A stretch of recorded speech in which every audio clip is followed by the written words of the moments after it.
each of us, there is another whom we do not know. He speaks to us in dreams and tells us how differently he sees us from the way we see ourselves. Carl Jung. Have you ever noticed that the more you try to control a situation with words, the less control you actually have? Comment below if you've ever regretted speaking too soon or saying too much. Because by the end of this video, you'll understand why silence, when used properly, is not weakness, it is power, and not just any power.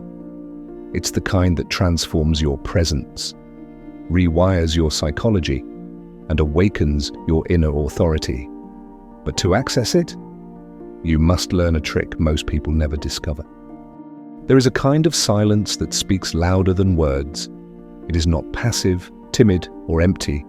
It is deliberate, grounded, and piercing. In the modern world, where noise is mistaken for importance and reaction is mistaken for relevance, silence has become rare. But precisely because it is rare, it is potent. Those who master it radiate a mysterious strength. They shift the energy in a room not by domination, but by containment. This is not magic. This is psychology. From a Jungian perspective, silence is the gateway to the unconscious. Most people speak compulsively because they are avoiding something within anxiety, shame, the fear of being invisible. But when you learn to sit with your silence, you face what others flee from, and that changes everything. The person who does not need to fill the space becomes the one who owns it. Power is not always loud. Sometimes, power is the absence of noise that exposes everyone else's need for it. If you can withhold your reaction while others are triggered, if you can hold a gaze without shrinking, if you can breathe deeply when others are shallow, you become the axis around which the environment rotates. This is the silent trick that gives you power, non-reactive presence. Let me be clear, this is not about manipulation, it's about mastery, emotional mastery, psychological sovereignty. In the language of the psyche, power does not come from domination, it comes from integration. And integration begins when you can be with your own discomfort long enough not to project it onto others. Silence allows that space, that pause, that inner alignment. It's the womb of transformation. Why do we speak impulsively? Because the ego is addicted to control. It wants to explain, defend, justify, persuade. But the soul knows that real truth does not need to be argued. It simply is.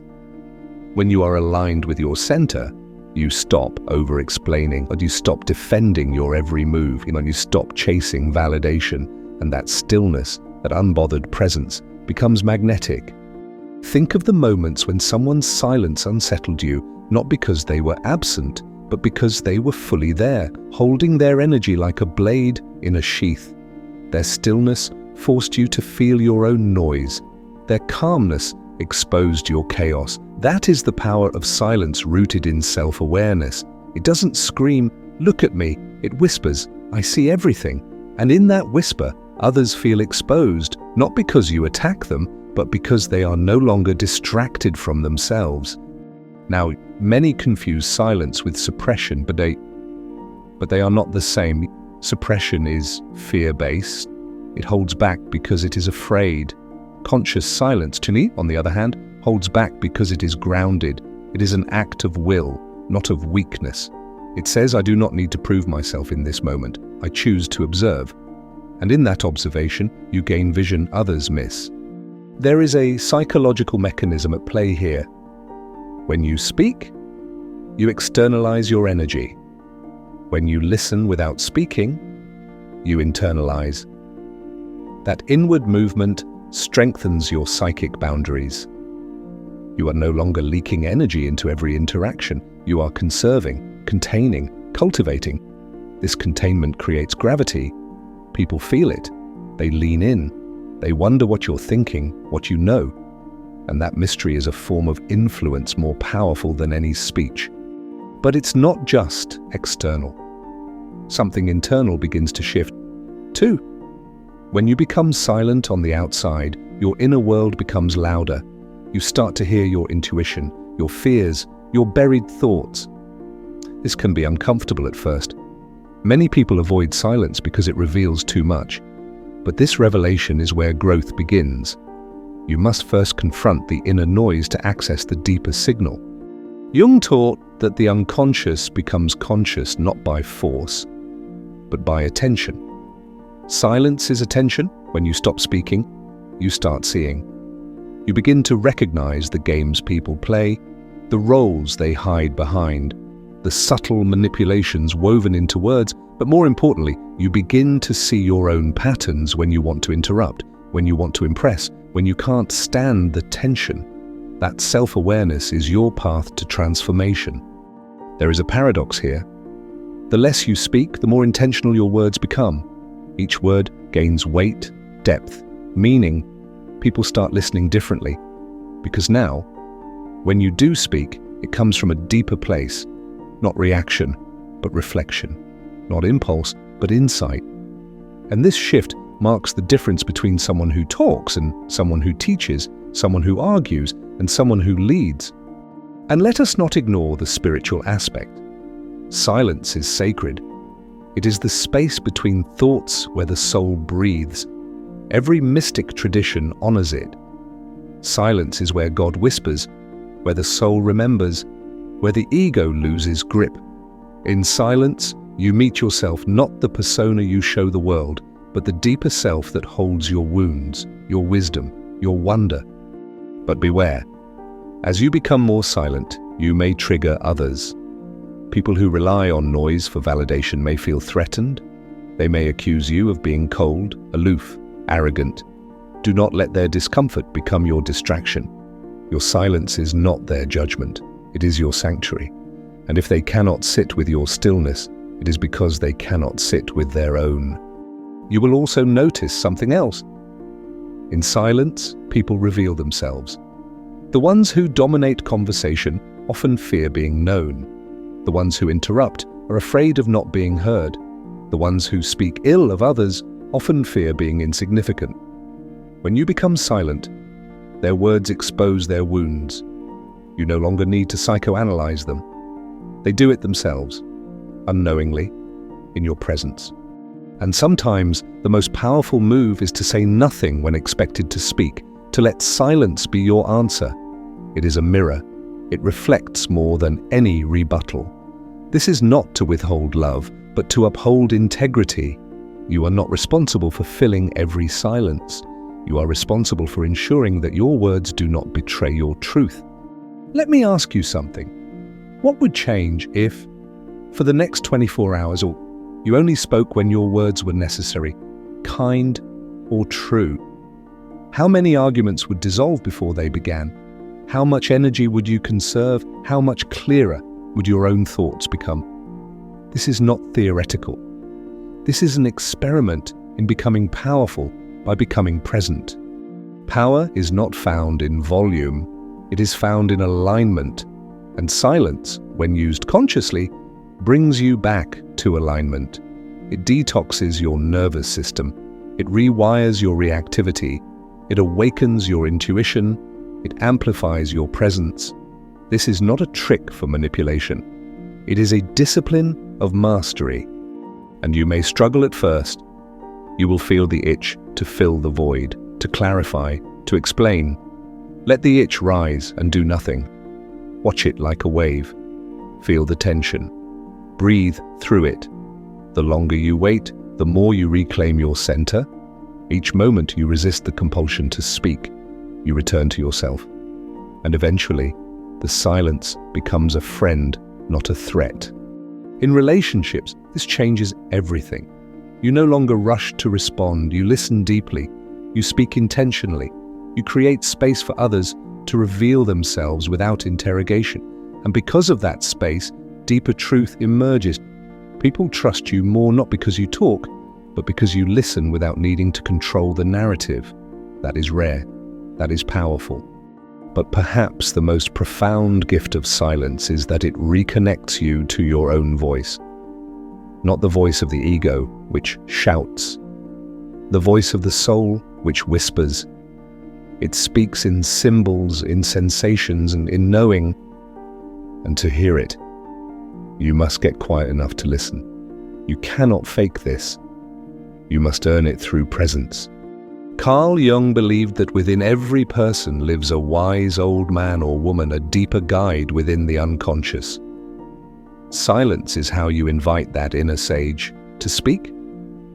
When you stop performing, defending, projecting, you make room for the deeper voice. And once you learn to trust it, your life changes. Decisions become clearer. Boundaries become firmer. Direction becomes visible. This is not about becoming mute. It is about becoming deliberate. You speak when it serves truth. You withhold when it serves clarity. And both are acts of love. To speak less is not to love. Less it is to love more wisely. Silence is not withdrawal. It is depth. And depth is where real connection happens. You don't need to be the loudest voice in the room to be the leader. You need to be the one most rooted in truth. And truth does not scream. It resonates. It rings out through stillness, through presence, through the kind of silence that makes others feel seen without being judged. So practice. Start with one interaction. Listen more than you speak. Pause before you reply. Let silence stretch longer than feels comfortable, and observe. Watch how others fill the space. Watch what rises in you. That space is your classroom. That discomfort is your curriculum. Stay with it. Breathe through it. And slowly, you will begin to feel something different power, not as force, but as presence. You'll notice that people listen more when you speak less. You'll notice that your energy no longer scatters into arguments, debates, or proving points. You'll notice that your clarity sharpens, your body relaxes, and your mind settles. This is the power you were born with. It was not lost, only forgotten beneath the noise. And now you remember, eventually, your silence becomes more than a tactic. It becomes an identity, not one that hides, but one that holds. Not the silence of suppression, but of sovereignty. You begin to recognize that true power is not having the last word, it is knowing you don't need one. You stop being the echo and become the source. This kind of silence cannot be faked, cannot be mimicked with shallow stoicism or emotional detachment. People know when you are silent because you are afraid, and they know when you are silent because you are free. The first builds walls, the second builds gravity. One repels, the other draws in. There will be moments when your silence is tested. Someone will insult you. Someone will demand a reaction. Someone will try to pull you into their storm, and you will feel it, the temptation to speak, to retaliate, to explain. But then something will shift, and you will feel the familiar pull, and you will breathe instead. You will wait. And in that pause, you will remember you are not here to mirror chaos. You are here to be the still point. This is not about being passive. It's about choosing your response consciously. There are times when silence is wisdom, and there are times when silence is cowardice. The difference lies in whether you are acting from fear or from clarity. If your silence comes from truth, it will always empower you. If it comes from fear, it will always erode you. Know the difference. Jung spoke often about the shadow, the parts of ourselves we hide, deny, or repress. The compulsion to speak without thought often arises from the shadow. We talk too much when we fear being unseen. We dominate conversations when we fear being irrelevant. We interrupt because we fear our thoughts won't survive the pause. But when you integrate your shadow, you no longer fear silence. You begin to understand the silence was never the problem. It was the mirror. And this mirror reflects everything. Sit in a room with someone in silence, and all the masks begin to slip. Without the distractions of words, your body speaks, your energy speaks, your wounds speak. Silence doesn't protect you, from being known, it exposes you more deeply. That is why it's so terrifying. And that is why it's so powerful. Because when you stop hiding behind noise, you start being seen for who you really are. Not just by others, but by yourself. And what you see may surprise you. You may see a depth you never knew you had, a calm you never knew was possible, a strength that has nothing to do with control and everything to do with alignment. That is the gift of silence. But there is more. Silence not only strengthens your psychological boundaries, it also heightens your perception. You begin to hear what others miss, the tremble in someone's voice, the word they didn't say, the energy behind the smile. You begin to read between the lines, not as an analyst, but as a presence. You become attuned not just to language, but to life itself. This is what I call psychological listening, not just hearing the words, but hearing the soul beneath them. You can only do this when your own mind is not cluttered with noise. Silence clears the channel. It sharpens your intuition. It softens your judgment. It invites understanding, not as an intellectual act, but as an embodied experience. In this space, your empathy deepens, but so does your discernment. You begin to feel the difference between truth and manipulation, between authenticity and performance, between love and control. Silence teaches you to listen with your whole being. And when you listen this way, you cannot be easily fooled, not by others, and not by your own ego. In relationship, this transforms everything. You stop needing to win arguments. You stop needing to convince people. You stop needing to prove your worth. Instead, you offer presence, you offer space, you offer truth. And that offering is so rare that it often heals more than any speech ever could. This does not mean you become silent in the face of injustice.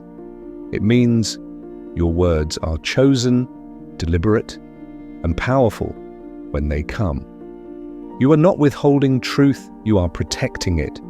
You are not avoiding conflict. You are approaching it from a place of clarity. This is what makes your presence potent. Not the volume, but the vibration. And over time, you begin to trust silence as a guide. You no longer rush to fill the void. You let conversations breathe. You let your thoughts ripen. You let your feelings settle. You create space, not just outside of you, but within. And in that space, transformation happens. The ego resists this. It wants to be heard. It wants to be right. It wants to be seen. But the soul is different. The soul wants to be true. And truth does not need an audience. It needs a home. Silence becomes that home. A sacred space where you can hear yourself think, feel, dream, remember. Jung once said that solitude is where the unconscious reveals itself. Silence is solitude's breath. In it, you hear the echoes of childhood wounds, the whispers of unfulfilled dreams, the quiet call of destiny. These things are not found in the noise of the world. They are found in the stillness within. And so the silent trick that gives you power is not a trick at all. It is a return to yourself, to your center, to your source. It is the reclaiming of your energy from the compulsion to react. It is the remembering that your power was never in your words. It was in your being. You will feel it most in moments of challenge, when someone pushes your buttons and you no longer respond with the same script, when someone expects a performance and you offer presence instead, when someone tries to pull you into drama and you hold your peace like a shield. These are not small victories. These are signs that you are becoming sovereign. And sovereignty is silent not because it has nothing to say, but because it knows when to speak. It speaks from alignment, not anxiety, from wisdom, not wounds, from purpose, not performance. That is the kind of power no one can take from you, because it does not come from others, it comes from within. This journey is not easy. It requires discomfort, patience, practice, but it is worth it. Because once you embody this silent strength, you begin to radiate something different. People feel it. They may not understand it, but they respect it. And more importantly, you feel it. A calm assurance, a grounded presence, a sense that no matter what happens outside, you are anchored inside. This is the gift of conscious silence. It awakens your inner authority. It sharpens your discernment. It deepens your relationships. It transforms your energy. It reveals your soul. And it empowers you to move through the world not as a reactor, but as a creator. So if you find yourself talking too much, reacting too quickly, defending too often, pause, breathe, wait. Let the silence speak before you do. Trust that the space between words is not empty. It is full of power, wisdom, and presence. And in that presence, you will find what you've been seeking all along. Not approval, not attention, but alignment with yourself, with truth, with something greater. This is not the end of your journey. It is the beginning of a deeper one, a journey into the stillness beneath the noise, a journey into the self that does not need to be explained to be real, a journey into the kind of power that cannot be taken, because it is not dependent on anyone else. This is the power of silence, and it's already within you. Let it rise.